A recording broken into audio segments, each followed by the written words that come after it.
بسم اللہ الرحمن الرحیم۔ حضرت جابر بن عبداللہ رضی اللہ عنہ نے نبی صلی اللہ علیہ وسلم کو فرماتے سنا، انسان جب اپنے گھر میں داخل ہوتے ہوئے اللہ کا نام لیتا ہے اور پھر اپنے کھانے پر بھی اللہ کا ذکر کرتا ہے تو شیطان کہتا ہے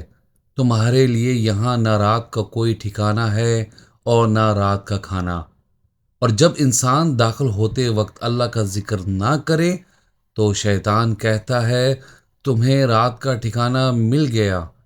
اور جب کھانے پر بھی اللہ کا نام نہ لے تو کہتا ہے تمہیں رات کے ٹھکانے کے ساتھ ساتھ کھانا بھی مل گیا۔